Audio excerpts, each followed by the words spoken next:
Hello students, how are you? I hope you all will be fine there and you enjoying your homes. But today I will continue your chapters 4 geography, that is also continue, and today I will tell you about the actions of waves. Actions of waves. Waves means क्या होता है? First of all we know waves are a type of water that flown like upside and downside. This is like this.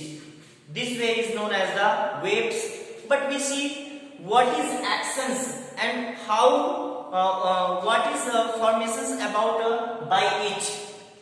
कहने का मतलब कि जब हमारा waves जब चलती हैं, पानी की जब तरंगें चलती हैं, लहरें जब चलती हैं, कहने का मतलब कि जब पानी की जो लहरें होती हैं, आपको पता है कि लहर देखते हैं कि समुद्र में ऐसे ऐसे करके चलती हैं, ऐसे ऐसे करके, फिर आप देखते हैं कि इसकी वजह से क्या हो सकता है, कि क्या हो सकता है, what it can be done by it, क्या हो सकता है इसकी वजह से।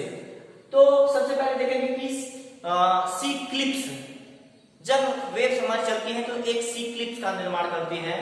क्या करती हैं? सी क्लिप्स का निर्माण करती हैं। हम इसको जानेंगे कि सी क्लिप्स क्या होता है। Sea cliffs means when waves crash against a high rocky coast they erode the rocks near the base. When waves crash again, जब खूब तेज से हवाएं चलती हैं तो रॉक को क्या करती हैं? क्रैश करती हैं, तोड़ देती हैं।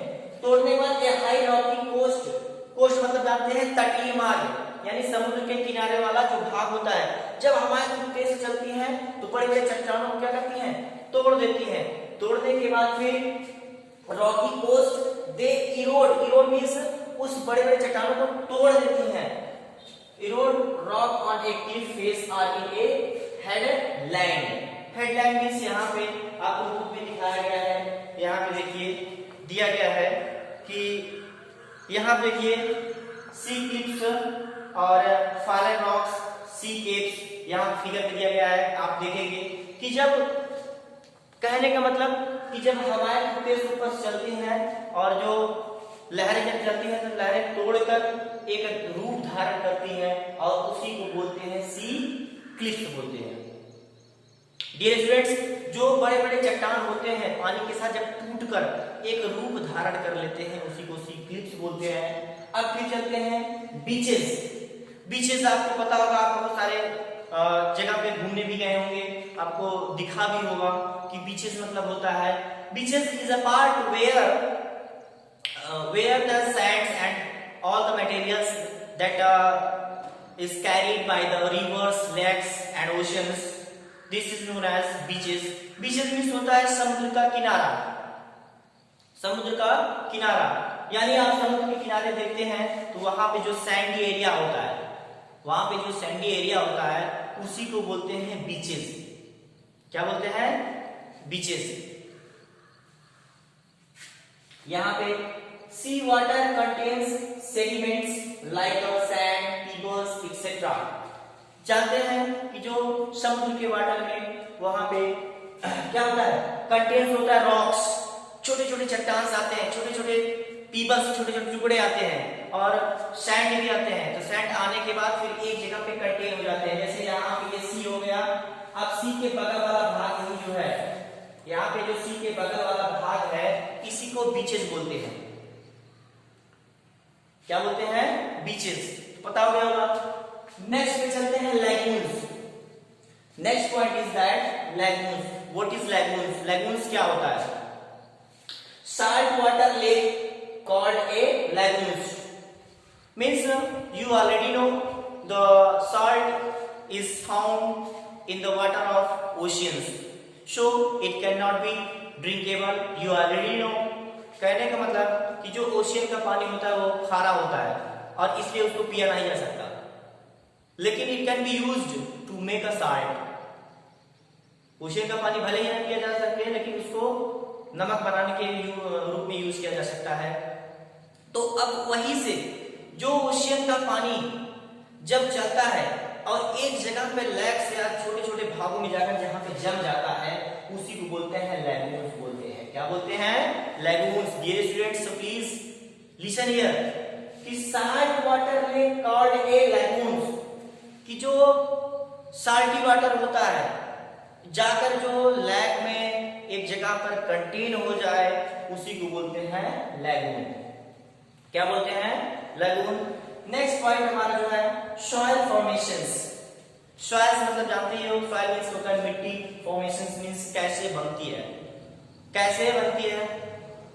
चलिए देखते हैं, आपको पता है लेकिन फिर से हम आपको बता दे रहे हैं कि soil formation when the water flows from the upside to downside. Within these actions, these times, within these times or these durations, water carries lot of materials, soil, sand, and that soil deposited in a place. That soil deposited in a place. So such type of times is happen to the formation of soil. कहने का मतलब कि जब समुद्र का पानी या जब पानी का बहाव होता है, ऊपर से पहाड़ों से बहाव होता है, उसके साथ साथ जो हमारे पहाड़ के जो छोटे छोटे चट्टान के टुकड़े होते हैं वो टूटते हैं, फिर बीच में जो सॉइल होता है, जो छोटे छोटे टुकड़े जो टूट टूट कर आते हैं वो अपने साथ लाकर फिर एक जगह पे जब डिपोजिट करते हैं, रखते हैं, इकट्ठा होता है और धीरे धीरे धीरे वह एक सॉइल फॉर्मेशन का निर्माण करता है। सॉइल फॉर्मेशन का निर्माण इसी तरह से होता है, but it process is very long times. This is not very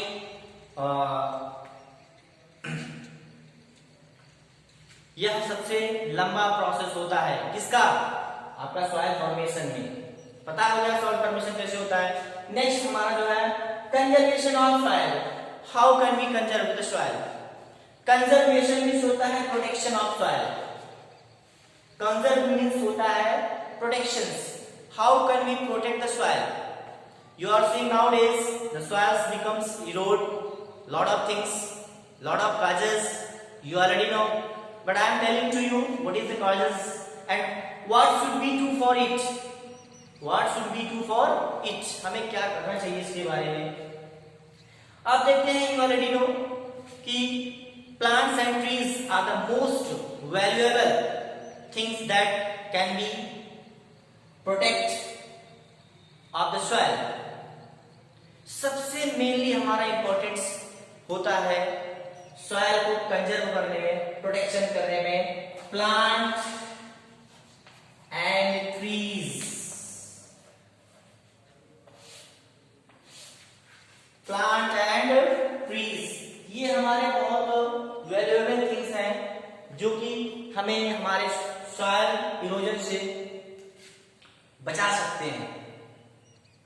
तो हमें क्या करना चाहिए? We should more planting. We should more planting because the plant roots fixes the land, fixes the soil and it can stop to erode the soil.